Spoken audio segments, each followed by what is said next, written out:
Hi, this is Rob for Yo Photo Dude.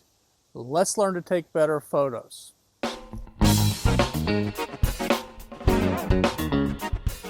Today, we're going to learn about how to hold your camera properly.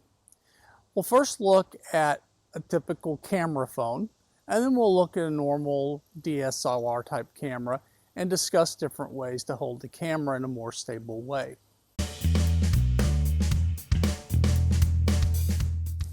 With our phones, we have a tendency to hold them out in front of us like this, one-handed. And because the phone's so light, many people can get away with it. However, it is a very unstable platform because you only have one point of contact. When you turn the camera sideways in what's called landscape mode, you have 2 points of contact and you can hold the camera much more steady. With a DSLR though, you typically bring that up to your face to look through the viewfinder, and that actually gives you a third point of contact. We'll discuss that a bit more when we talk about the DSLR in a minute. So before we go any further though, let's go over a few basics. Okay, we've backed up a little bit, and now we have our DSLR. Now, before we start, it all starts with the stance. Give your feet about shoulder width apart and have a little bit of bend in your knees.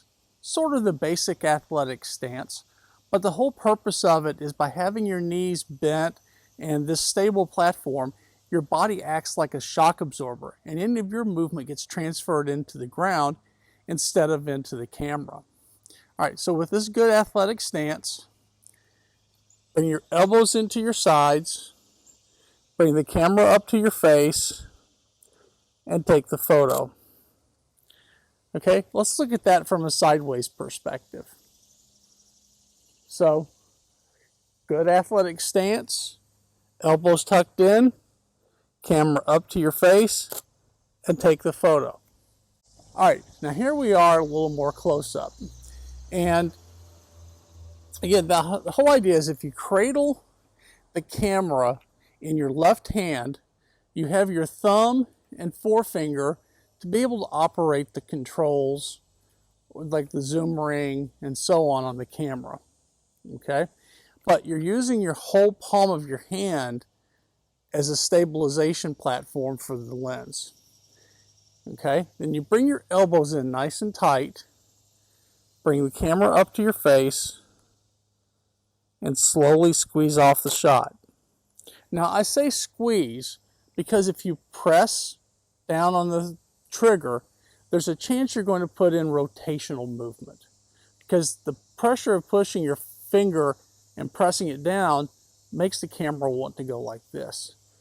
Whereas normally if you sit here and your finger's just resting on the shutter, maybe you've half pressed it to focus it, then just a little bit of movement will finish firing the shot off.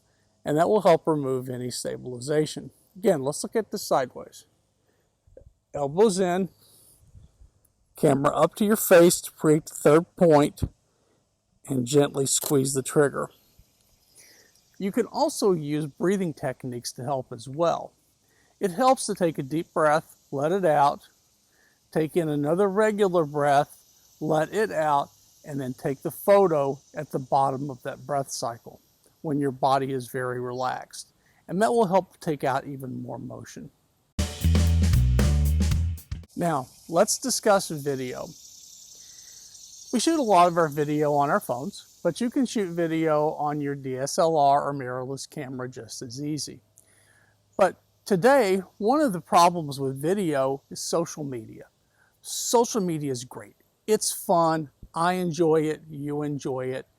But one of the things with regards to video is that companies like Facebook who make Instagram or TikTok assume that you're going to be holding your phone vertically. In fact, those apps don't even give you the option to shoot video in landscape mode. The problem is video is inherently a landscape medium. Okay? What shape is your TV? It's landscape. What shape is your computer monitor or your laptop monitor? It's landscape. When you go to the movie theater, Does the screen go up and down? No, it's landscape. And there's a reason for that, because our eyes won't be able to track left and right. It gives a more rich experience to have the sides of the video filled out. If you look at the next example, we have a butterfly on a bush, but it's shot vertically, okay? And when we look at it on YouTube, we get these huge bars up and down the side. That's just wasted screen real estate. And your photo is in a very narrow area. And it makes it hard to see. Sure, on a phone, if you're holding your phone vertically, it'll fill that up just fine. But for anybody that's viewing it anywhere but your phone or but a phone, they're going to see wasted space. If you turn the camera landscape, you'll now see that the video fills all of that white space, and you have a much more pleasant experience viewing the video. So I want you to have fun with your social media apps. Use TikTok, Snapchat, put all the filters on you want, shoot those videos vertically. But if you come across a news scene or some other important video, or you're filming your family at the beach and you want to have a broader experience that you might want to view on a television, turn the camera sideways and film the video that way.